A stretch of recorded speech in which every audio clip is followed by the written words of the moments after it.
విజయసాయిరెడ్డి అందరికీ గుర్తుండే పేరే. వైఎస్ జగన్మోహన్ రెడ్డి గారికి అత్యంత దగ్గరగా అత్యంత సన్నిహితంగా ఉండే వ్యక్తి ఒకప్పుడు.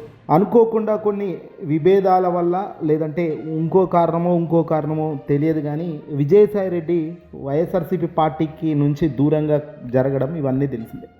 తాజాగా విజయసాయిరెడ్డి గారు ఈరోజు ఈడీ విచారణలో పాల్గొన్నారు. లిక్కర్ స్కామ్ కేసుల్లో అక్యూజ్డ్ 5వ నెంబర్లో విజయసాయిరెడ్డి గారిని ఉంచారు.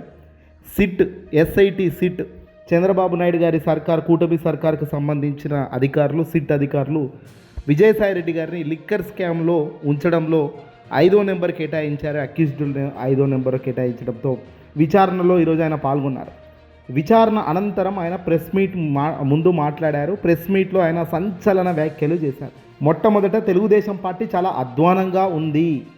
తెలుగుదేశం పార్టీ కూటమి అధికారంలో వచ్చింది కానీ అసలు పూర్తిగా ఎవరిని పట్టించుకోవడం లేదు. కులం లేదు, మతం లేదు, రాజకీయం చేస్తున్నారు, విచ్చలవిడిగా ప్రజల నుంచి హింసిస్తున్నారంటూ ఆయన మాట్లాడారు. తాను ఏ తప్పు చేయలేదని, అయినా కూడా న్యాయం కోసం ధర్మం కోసం నిలబడే తత్వం నాలో ఉంది కాబట్టే మళ్ళీ ఇలాంటివి ఎదుర్కొంటున్నానని, పొలం పనులు చేసుకుంటున్నాను గతంలో చెప్పాను.